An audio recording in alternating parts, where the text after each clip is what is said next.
마지막으로 모레 김건희 씨 1심 선고가 있습니다. 어떤 혐의에 대한 선고입니까? 네, 크게 이제 세 가지인데요. 네. 자본시장법 위반, 정치자금법 위반, 그리고 특정범죄 가중처벌법상 알선수재 혐의에 대한 선고입니다.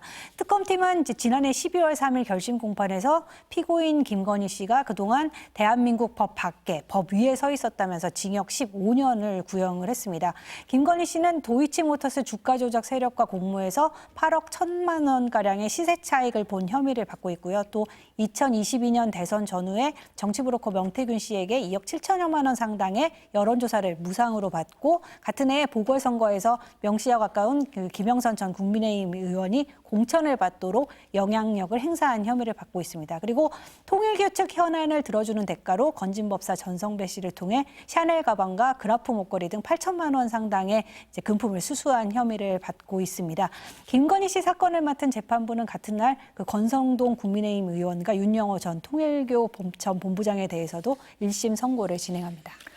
변호사님, 이제 어느 부분을 유무죄로 인정을 할 거냐, 또 선고 형량은 어떻게 될 거냐 관심인데 변호사님은 어느 부분에 가장 주목하십니까?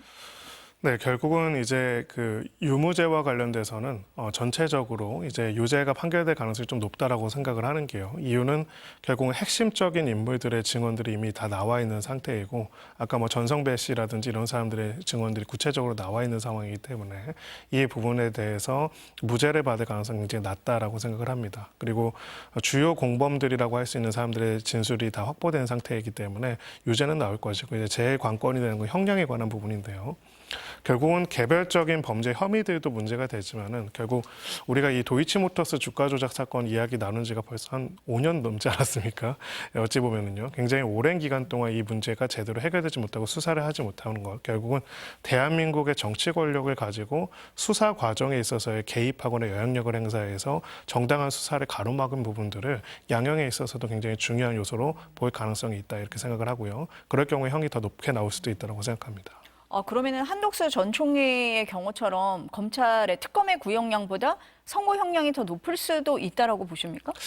그럴 가능성이 그냥 확률적으로는 더 네. 높지는 않다고 생각합니다. 기본적으로 이제 구형량보다 선고형량이 굉장히 높은 경우는 판사 차원에서 굉장히 중요하게 이 부분에 대한 엄단의 의지를 보여주기 위해서 하는 것이고, 한덕수 전 총리 같은 경우에는 기본적으로는 국헌문란이라고 하는 내란죄의 중요임무 종사자이기 때문에 내란죄의 중요임무 종사자라면 사실은 원래 훨씬 더 높은 형을 선고할 수 있다는 점을 고려해서 거기에서의 국무총리로서의 책임이 무겁다라고 판단한 것으로 보이고요.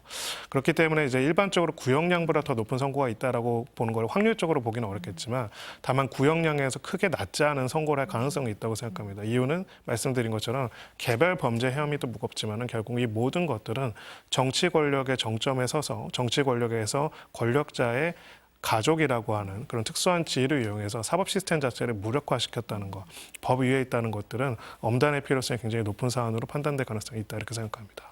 모레는 김건희 씨 1심 선고도 있는데 문 기자가 얘기를 한 것처럼 권성동 의원 또 윤영호 전 통일교 본부장에 대한 선고도 같이 있습니다. 결과에 따라서 통일교 수사 방향에 영향을 좀 줄 것 같은데요?